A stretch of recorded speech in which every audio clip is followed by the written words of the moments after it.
her, Judith Warner.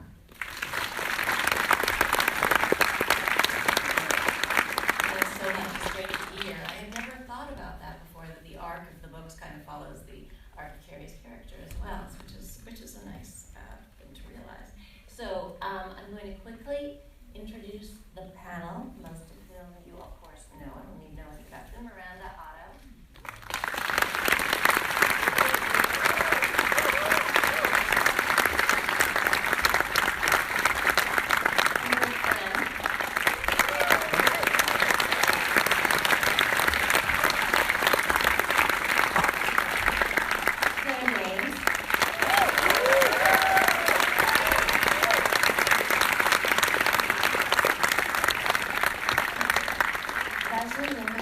Executive producer and director.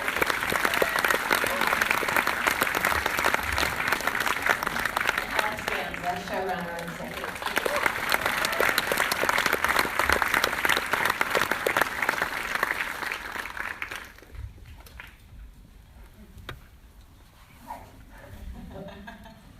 Well, Miranda, I'm going to start with you.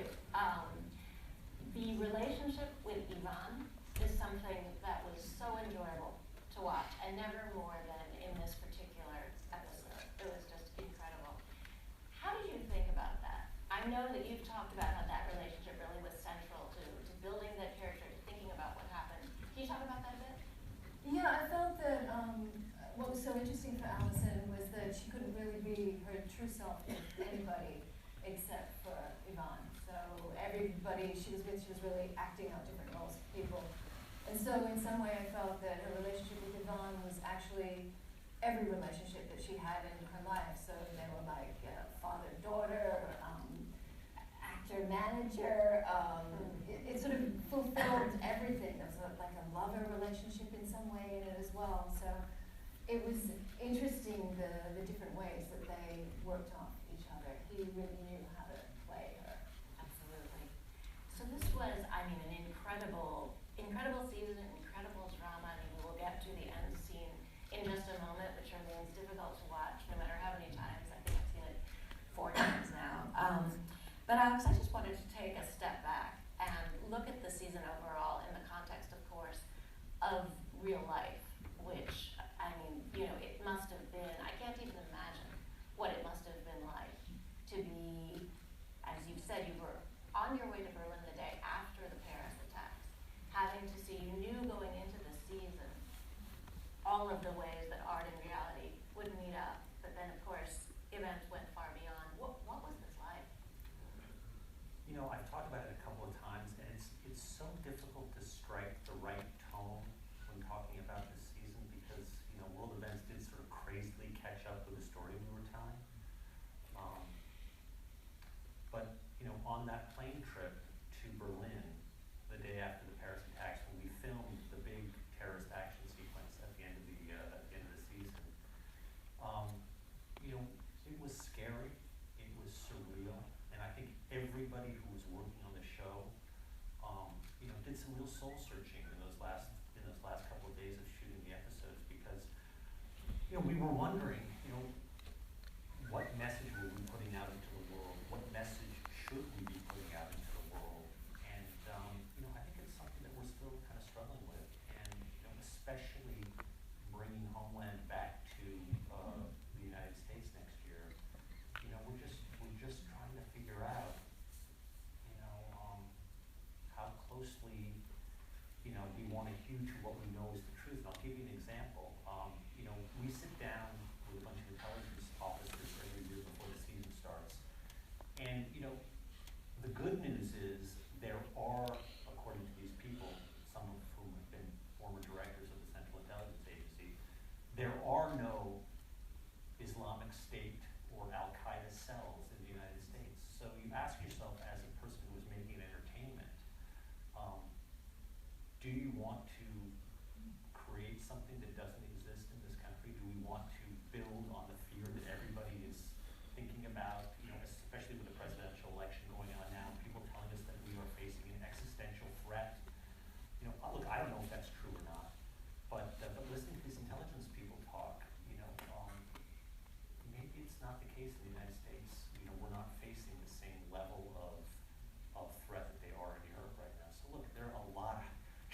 tell, like, I'm trying to figure it out myself, and certainly being on the ground in Berlin last year while this was happening right next door, and then seeing it happen in Brussels later,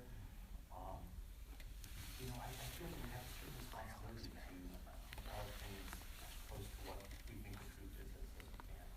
You had to make some changes, or you chose to make some changes after Paris. Miranda, I think one of your lines was redone, and then there was a change in a later episode. Can anyone address that? Well, I mean, we were shooting episode, the last episode, the finale, when this all happened, and we were indeed shooting in the train station under the Reichstag, under the German government. So the irony of that was huge. But yes, there were scenes, the scene with Saul at the end, definitely, you adjusted that around. We adjusted that in two places. Yeah. Miranda mentioned I mentioned Paris. Paris attacks, Right. yeah. And then, Saul and Carrie, and Mandy and Claire play a big scene at the end where they talk about, what the strategy is to stop what's happening in Syria and Iraq. How do you deal with these people? And so we did adjust the scene to reflect, what was actually happening in the world at the time. And Showtime put up a couple of big disclaimers before some of the episodes also as just to prepare people. Look what you just saw on screen there. I had to walk out. It was tough to watch. And, especially when you consider that what was happening in Paris and Brussels was 10 or 12, homegrown, terrorists. So it was rough. That message, this is not my country. Right. It's quite a burden to have to carry creatively, isn't it? I mean, Claire, I was going to ask you about the burden of sort of having to be everything to every woman, the burden on your character. But in addition, that's separately, I guess. But just starting with this, I mean, in addition to the creative work you're doing, you all have the additional burden of politics placed on you, and what role the show plays in the larger world. To what extent does that affect you creatively, or do you just have to kind of compartmentalize it and focus more narrowly? I think I really do compartmentalize that. I think I wrestled with that decision most kind of vehemently when I decided to do the pilot. And it was really clear in that first bit of storytelling that we were talking about things that were happening in very real time, something that was very fresh and by definition unresolved, and I was worried that would be kind of predatory. It was, shooting fish in a barrel. Like, of course, audiences are going to be engaged and, titillated. I didn't want it to be, exploitational anyway. But then it was clear upon meeting Alex and Howard, that they were incredibly sensitive, responsible, intelligent people, and were that that I was in safe hands. So, and that's been reinforced throughout the 5 years of our telling this story, and so I trust them implicitly. And it's my job to ground this very complex person and have her remain accessible, relatable, given her extreme circumstance. That's my job, and that is I guess informed by the politics, but not that's not my task. Rupert, there was a certain point, I don't remember exactly when in the fall, where I had the sort of surreal experience of seeing you as Peter Quinn on a news show articulating what was supposed to be a vision of American foreign policy.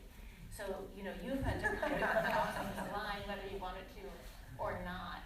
Did you find yourself, were you aware of that? Did you find yourself in that position? Did you find that, after your speech, which starts off the season, did you find people coming to you as kind of a foreign policy sage? No, they would have been ridiculous to have done that. No, I only discovered that after the fact through Alex telling me, byline of right-wing political rhetoric. I had no idea until you're not on the wrong vlogs or whatever it is, but no, I mean, maybe contrary to what Claire just said, I don't consider the ramifications of what I have to do. I consider that I have to play this part, and that's pretty much the end of my job. Whether I agree with it socially, politically, or morally isn't really on the radar. So if I was playing, as I have, a Nazi or somebody who says let's pound Raka into a parking lot, neither statements are my own. So in a sense, whether I align with them or not is not really something I can confirm. Are there arguments though behind the scenes? Are there arguments among the writers or among the producers that are like, as to what to do and how it will be seen? And, how much does that weigh in? How much do you have to balance all of that out between what you think is right for the story and what you think is right for the world? Leslie or Alex, or Well, one of the things I love about working on the show is that we have so many scenes where characters within the scene give opposite political opinions within the scene, and they're both correct. There was a scene also early on where Astrid and Laura, the journalist, were talking about the issues of privacy, and they literally have completely opposing views and completely correct. And that is something that's very exciting to me. And we do talk about that. Right. When we talk about the issues. The minute you get polemic or didactic, Yeah. I think people turn off the television. Totally. It has to be emotional. You have to ask questions and not provide answers. That's our mantra in the journalism too. We just don't want to take a side. Right. I think there are plenty of people in the story room who have a side, but we try to be very, objective. And actually, when you start talking about things like, We take a song. Yes. Take a song. That's right.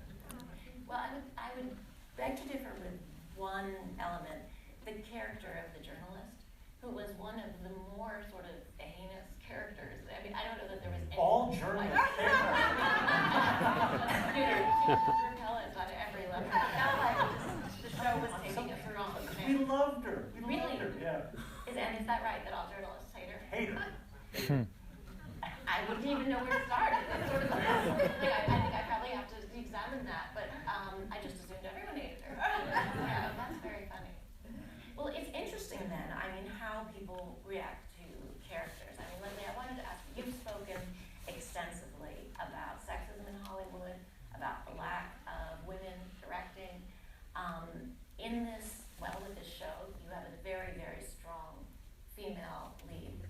This season, we had 3 very strong female characters. How did you feel like your presence made a difference? Do you feel like, how does that play out? Well, I've been very involved with mentoring women directors for years, and I feel like I don't think it's easy for anyone to be a director, but it shouldn't be harder for our daughters to direct than for our sons. It should be an equal playing field. And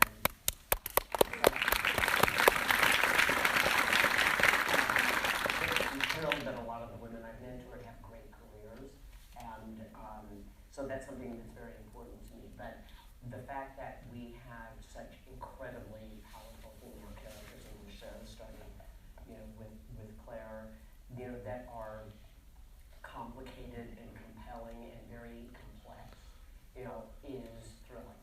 And to me, all of the politics, it has to be grounded in character. That's what takes us through the storytelling, and what for me as a director is exciting. So Claire, one thing that was really surprising to me in writing these recaps and sort of reading obsessively what everybody was saying and sort of overdoing the homework was that people don't like Carrie. People don't like that character. And it seems to me that it comes across in very kind of misogynistic ways. Do you notice that? Do you feel it? And that was where my question sort of came from before, this issue of kind of having to be everything to every woman. Some of the reaction seems to go in that direction. Yeah, I I've never been preoccupied with, catering to the audience in that respect. I'm not interested in creating a character who is affable. I work really hard to be affable in my real life. I'm not in my pretend life. I love her because she is, so much. She's way too much. And I enjoy that about her. Look, my husband's playing a cult leader right now.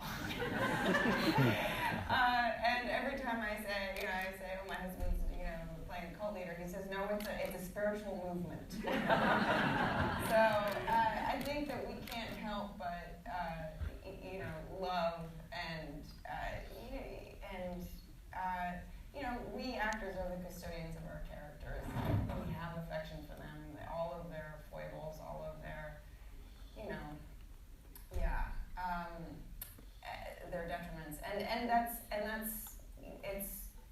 the release. That's why it's a privilege to be a creative person in this way, because judgment is lifted.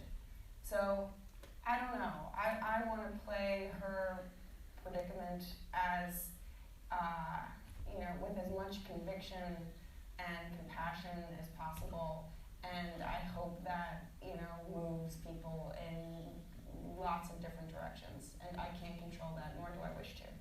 Well, it's interesting because the reaction in the mental health community is completely univocally positive. That you're doing an absolutely fantastic job on that representing it. I really care about that. That actually means a huge amount to me. Yeah. That you're representing somebody who has a mental illness, who is successful in her life, who is a sympathetic character, who's smart, who's that is just very, very, very well done. Mm-hmm. And frankly, if I hadn't been sort of doing the research, it never would have dawned on me that anyone would have a negative thought about the character of Carrie. And I guess that's why I'm asking about it, because it came as such a shock to me. Right. Well, there's a lot of misogyny in the world. I'm shocked by that too. Because it's not in my immediate reality. I have the luxury of working with people who are really sophisticated and really progressive, and want to tell a story that is revolves around a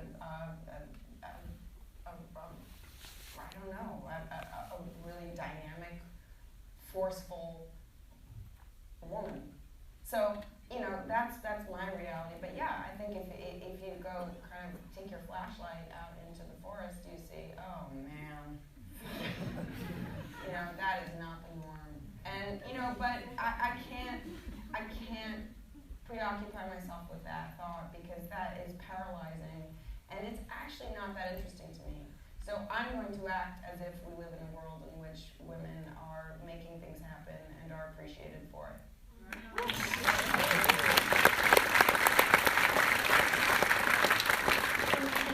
Described Allison very interestingly in one interview that I read as someone who's motivated by a number of different things, that we see on the show, but that deep down who really enjoys being the smartest person in the room.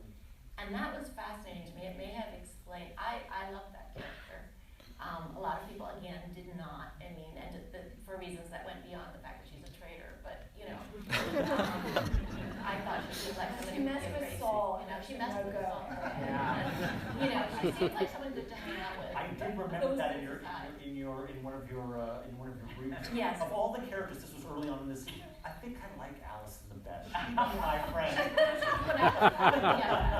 That was do some I think you need some work on the judgment side of it. Absolutely, I had to concede that very soon afterwards. But that description of someone who enjoys being the smartest person in the room, or knows that she is, let's say, you see that said all the time about Larry Summers, about Steve Jobs at the set. I can't remember seeing that said about a woman. So can you talk about the character and who she was for you? Well, one of the things that Alex gave me in the beginning was a book about King Philby, and I found that book really fascinating, and when I looked at his motivations, and some people say that it was his beliefs, but in the end, there was a description in the book that when he was in Moscow, he had on the wall every book that had ever been written about him. And to me, that said so much about him as a person, and I felt that her motivations deep down were about that. There was the money and being trapped, but I think she was someone who really wanted to be at the center of everything in such a powerful position. And I think, and that's a really, I found as an actor, it was a really fun place to be. As a woman, I don't often get to play those things. I have to play emotional and, worry about my children and worry about my husband and everybody else. But it was, fun to be playing a woman who was really driven by her head, not her heart. But at the same time, she was plagued by anxiety attacks. Yeah. At least that's what it looked like to me. Yeah, definitely. I felt they were, when they came on, they were real panic attacks, but that's just the stress of the situation that she's found herself in, and yet she would always go on the attack. That's what I found so interesting. She was an attacking player. She never played a defensive game. She always came back fighting, and I kept thinking I was going to get caught, and then they just kept writing all these ways that she would maneuver her way out of the situation. I think it's true of all the female characters in this season. Yeah. So, yeah, we were quite a team. Well, you got to be happy for 5 minutes. Yeah. I said in my first episode when I'm with the Jonas character, I just said, you guys look so good together. I can't wait to fuck it up. I never said that. Direct quote. Did it feel good to be playing normal? I mean, I couldn't wait for it to be over.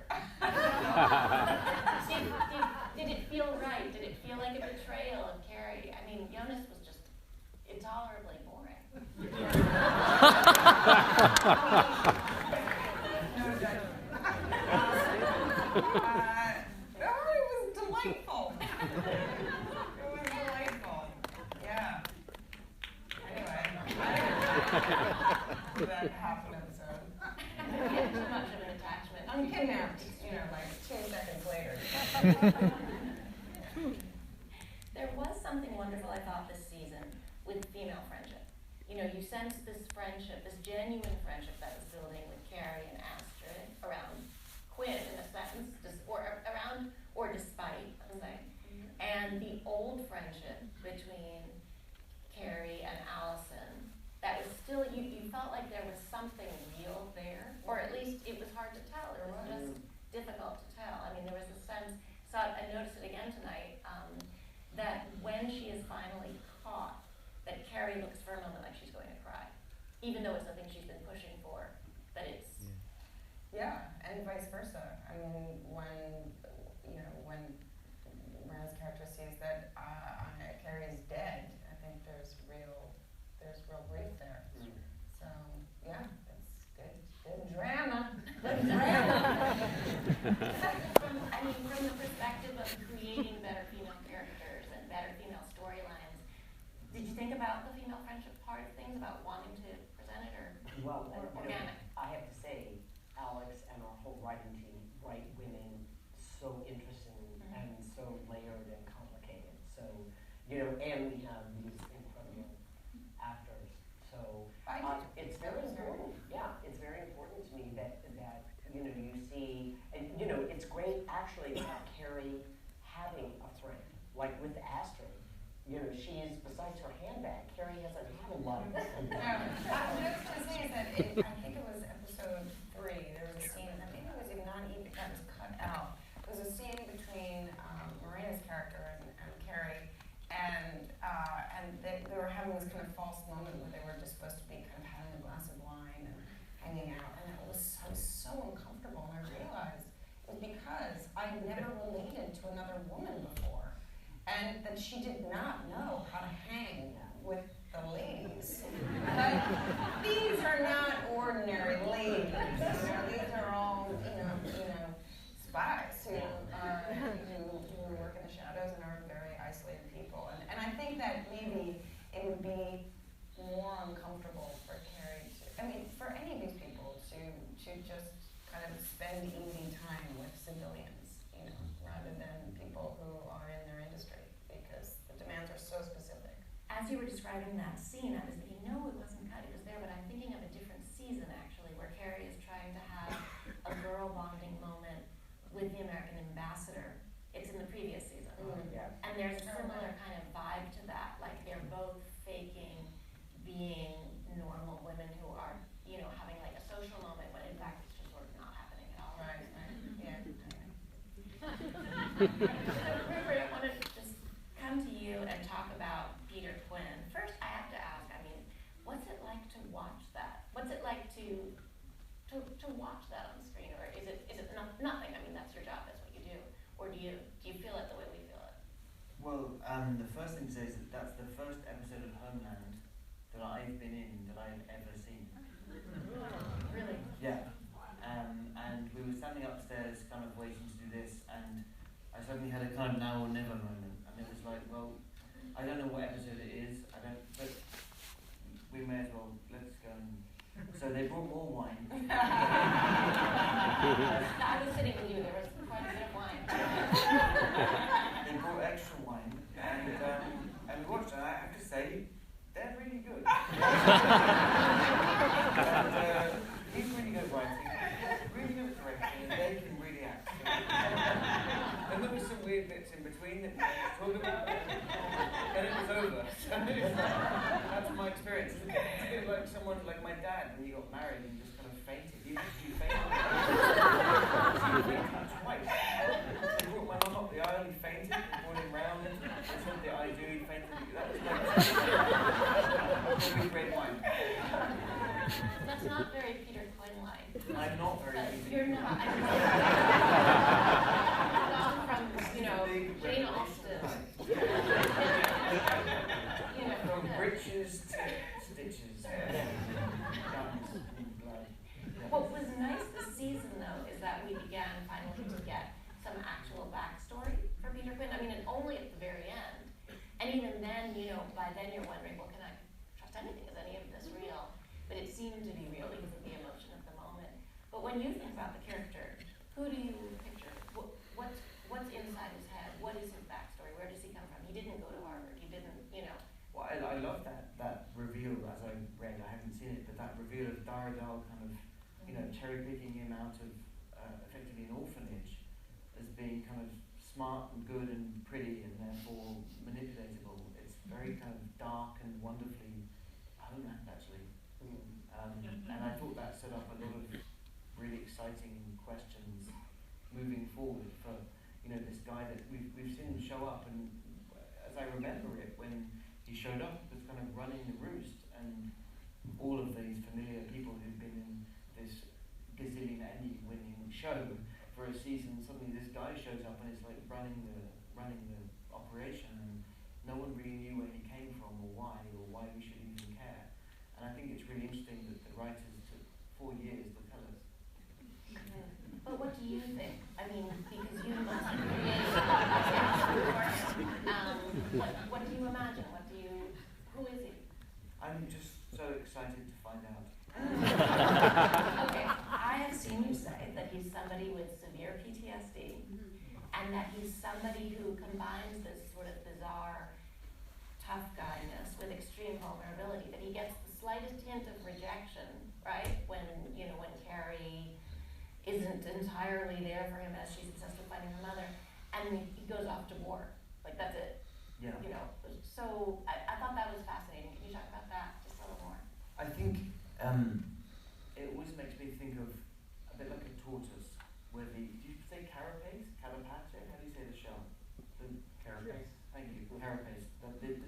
It's completely impermeable, but where it meets the articulated parts of it's utterly vulnerable, and a toothpick would ruin it. And to me, it's that. It's somebody who is the toughest guy you're ever going to meet, but if you get the angle right, you have him on his back with a feather. And I think that's the thing I always felt about Peter Quinn, and what interested me so much about where the writers take him is that they allow that shell to be completely a through line, and then they just flip it on its back, and you see that underbelly, and it's soft and it's white and it's completely open and exposed. and we go, I thought you were this hard guy, and it's like, you were ultimately the most vulnerable of them all. And Carrie, though, has no shell. It seems like she's all underbelly. Do you think? I think she's highly intuitive, and she, up until very recently, has had nothing to lose. And I think that she is bipolar, and she has been she's had to be hyper-vigilant about maintaining her own personal well-being and security, and that's a privilege that, you know, she doesn't enjoy the privileges that most people do, and just being able to live her life. And so she extends that vigilance into, you know, a broader scope, and she feels responsible for the entire world. So, yeah, I think that, yeah, she does have a kind of superpower in that she can read people very clearly. And is it typical? I mean, Rupert, I was surprised that you don't watch yourself, but do you also not watch yourself? Leslie gave me shit for not watching the season, so, no, actually, I am so exhausted by the end of the filming process, and it's right before Christmas, and I'm like jettisoned out into the world, and I'm running around buying Christmas presents for everybody, and then I'm in a sort of daze, and I'm too close to it. I'm totally consumed with thoughts of like what I failed to do, and you know, the egregious mistakes that I made along the way. And so to watch an episode, I'm just only reminded of that. And so now I'm ready to watch it again. But you know, because I've distanced myself enough from it, I've kind of slept a little, and you know, remembered who I actually am. Some removed, and I feel capable of actually seeing it. But it takes this long. So I watched episode 5 today. I watched episode 4 yesterday with my dad, which is helpful. We had a glass of wine. And I had my daddy. You know, I was like, the cushions were big and fluffy. Well, we make up for you, Claire, because Leslie and I watch each episode 100. I know you have to. You have to. So true. Miranda, do you watch yourself, or do you also just not want to? I would love to watch dailies or something like that, but I don't get to do that. So then, yeah, I do watch it. I watch it once, and that's it. I'm done. Everything I do, I watch once, and then I'm done. Don't need to go back. But I enjoy to see how they put it together, you know. I enjoy to see the bits that they've cut out and how they've made it work. The nice thing about doing television is that I used to watch the playback when I had, you know, I did film, and it takes like 4 years to shoot a scene. Yeah. And now that I do television, that watch playback, I do not think so. So yeah, so I got out of the habit, and that was a really good habit to break. There you go. You know, in some ways, I think about the golden age of television, which we're in now. It's like your career has followed that arc. At least, maybe I'm just sort of putting myself at the center of the universe. But for me, it actually began. You're the only one who's doing that. With my so-called life, which I was living in France at the time, so it will always be a scandal for me.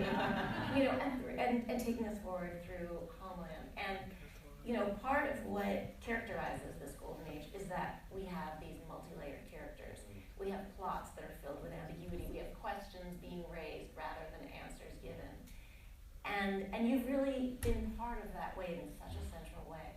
Do you think that there's something about it that suits you, or something about you that suits it? I mean, because you were Temple Grandin, you have these characters who are just not typical. Well, Angela, I think, was pretty typical, but, you know, it's not typical to, you know, consider deeply a, you know, smart girl. Angela is typical for real life, but not for television. But not for television, that's yeah. right. That was the distinction. Yeah, I mean, look, I really love the medium. I love, you know, when it's applied with rigor and ambition and intelligence. And I love the intimacy and the true conversation between writer and actor, and that it's call and response, and that it's developing in real time. I love that sense of community. I mean, we are a company. We really are. We've been doing this for a long time, and we have a shorthand and a trust that you can't cheat or, cheaply manufacture. So that's a huge strength. And it always seemed wasteful in film. I mean, I love film too, but like you arrive at the end of the filming process, and you've finally just gotten to feel safe and like have a sense of fluency, and then it's dismantled, and then you never see them again. Like that seems really senseless. So to be able to build on that sense of community and create that momentum, we just keep going deeper and deeper, and that's it's very special. And also I think the writers, Alex, that you recreate the show every season. Yeah. So it never feels like we're coming back to the hospital setting. Not that there's anything wrong with hospital, but that it really is like reinventing, with these amazing characters still there.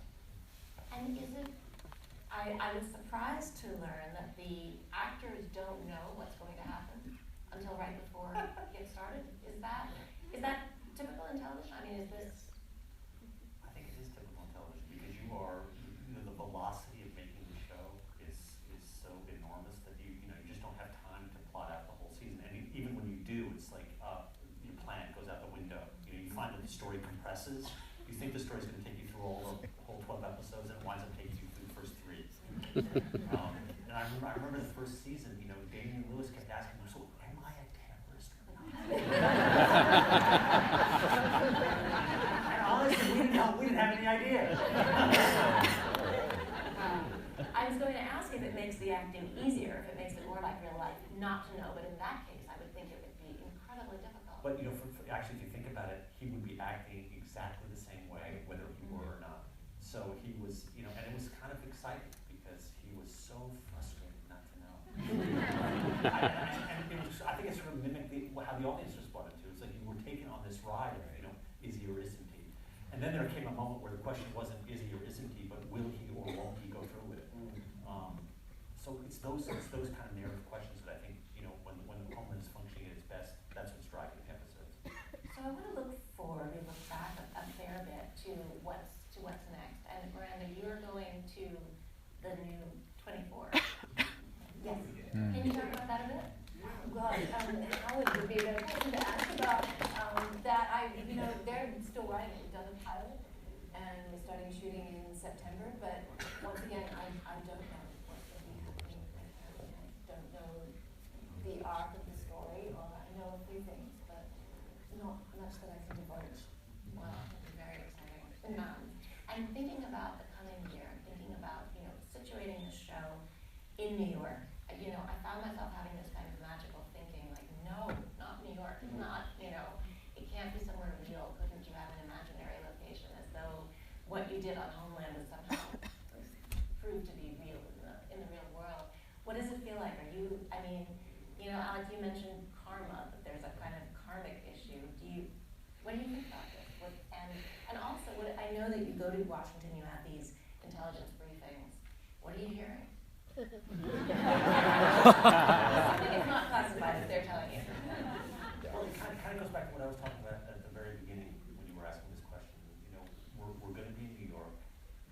We're back in the city where obviously 9/11 happened.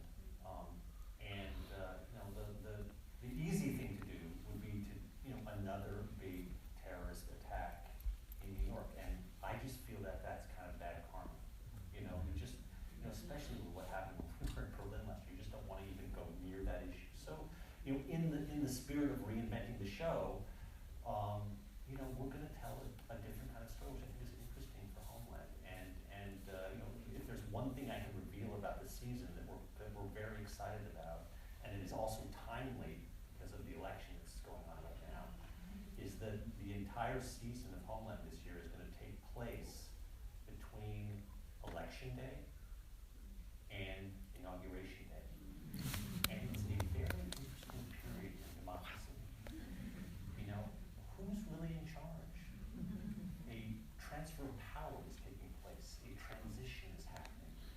which an old president is on the way out, and a new president with his or her own ideas is coming to the fore.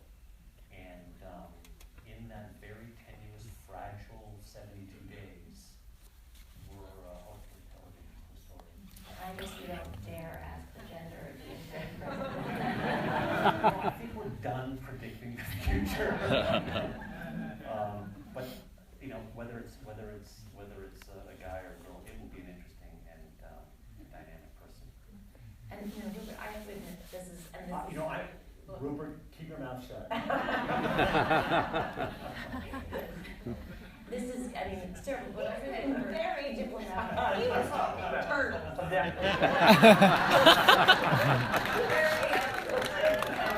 cryptic.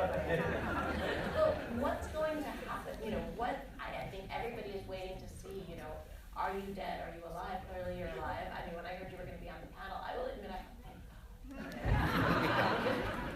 Horrible naivete, but what? You'll be back. I've read that you will be not the same, but that's all that I've read. And what can happen? This is a question for the two of you. What can happen with your two characters? Can your characters ever come together and the show continue? Or does there have to be this kind of unrequited tension, misery, in order to keep it going? It's a really interesting question, Claire. I